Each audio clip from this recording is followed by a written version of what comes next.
ጭንቅላት ያለው ሰው ይሄ ጨረቃ ምን ሆኖ ነው የተንጠለጠለው ብሎ ካልጠየቀኝ በጣም ነው ማዝነው። እንዴት አትጠይቁም? ይሄን የሚያካክል ፀሐይ፣ ይሄን የሚያካክል ኮከብ እንዴት አይወድቁብንም?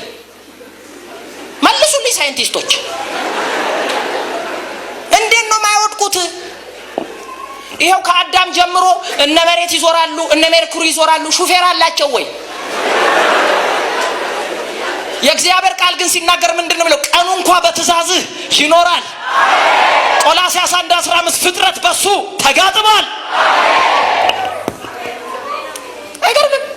በእውነት ይሄው ከአዳም ጀምሮ መሬት ትዞራለች በአመት አንዴ። እግዚአብሔር ይመስገን። ለዚህ ነው በክረምት በጋ በልግ ጸደይ ምናምን የሚባሉት የሚመጡት። ይሄን ፕሮግራም ፕሮፌሰር ነው ያወጣው። አሁን ክረምት ነው፣ አሁን ጨለማ ነው፣ አሁን ፀሐይ ማን ያለው? ምን እንደሚል ታውቃላችሁ? የቆላስይስ ጸሐፊ ፍጥረት በጠቅላላ በእናንተ አባት ተገጣጥሟል። ዕብራውያን ጸሐፊ ሲናገር በኃያል ቃሉ ወይም በስልጣን ቃሉ ደግፎ ይዟል። ምሰሶ ሆኖ ያለው የእናንተ አባት ቃል። ባለፈው ጌሴም ጋዜጣ ላይ ይሁን መጽሔት ላይ ሳነብ ምን እንዳሉ ታውቃላችሁ? መሬት ዝሆን ነው የተሸከማት አሉ።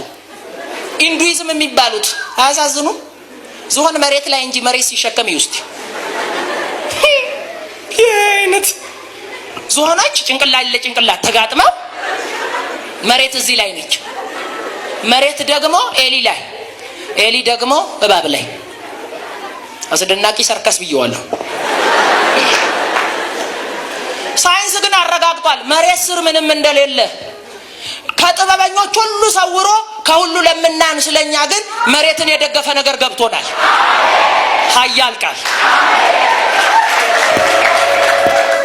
መሬትን የሚበላልጡ ትላልቅ ኮከቦች አሉ። ዛሬ ማታ እየመጡ ነው መፍትሄ አድርጉ ተብሎ ቢነገራችሁ የት ነው የምትገቡት? በሬዲዮ ፋኖቼ መሬትን የሚበልጥ አንድ ትሩትሪ የሚባል ኮከብ እየመጣ ነው። መፍትሄ ኬንያ ነው የምንሄደው፣ ኡጋንዳ ነው፣ ዚምባብዌ ነው፣ ነገሩኛ አሜሪካ ነው። የት ይገዳል? መሬትን ከበለጠ አገር አለኝ በሰማይ ምናምን ሁላ የለም። ቀብር ስነ ስርዓት የለም። እያንዳንድ እድል የደረሰው ነው በዳር ቢጭ በሚለው ሃምበርገር ነው የምንሆነው አይደል ወዳጆች? ግን የሚገርመኝ ፍጥረት በስነ ስርዓት እንዲዞር አይደለም። ቬነስም ስነ ስርዓቷን ይዛ ሜርኩሪም አይጋጩም እኮ ሃይ ሃይ ሃይ ነው በስነ ስርዓት ይዞራል። ስንት አመታቸው? ሰው የሚነዳው ታይታኒክ ራሱ መቼም አይሰምጥም ይሄ አደገኛ ነው አሉ ሳይንቲስቶቹ። ሲነዱት ወዲያው በረዶ ላይ ወጣ። ፍሬቻ እያሳየ ስንት ይጋጫል ሰው።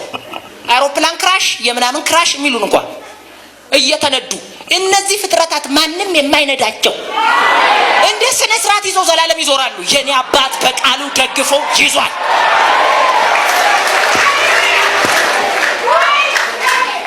እሰይ ሃሌሉያ። ደግፎ ይዟል። ፍጥረት በሱ ተደግፏል። እያንዳንዳችሁ ስትጠኑ አይደል አናቶሚ የሚባለው 60% ውሃ አይደል? ሰው በሙሉ 60% በላይ ውሃ ነው። በእውነት ነው የምልህ። እኔ ወለጋ ነኝ፣ እኔ ተኮቻ፣ እኔ መሬ፣ እኔ ደሬ የሚለው በሙሉ ብራዘር ወተር ነው። በእውነት የደገፈ ቃል ስላለ ነው እንጂ ቋንቋ ከላይ ላይ ቢሰበሰብልህ በሳፋ አትቀደም። እሺ ብለህ ነው የምትቀረው። ስለዚህ እኮ ነው ሰው በሚመካበት እኛ ማንመካው። የሚመካ በደጋፊ ቃል ይመካ። ሃሌሉያ። ያቆመን ዘር አይደለም፣ ያቆመን ወገን አይደለም። እኛ ቤት ድጋፍ የሆነ የእግዚአብሔር ቃል ነው። ለዚህ ነው ይገፉናል አንወድቅም፣ ይገፉናል አንወድቅም፣ ይገፉናል ይብስብናል።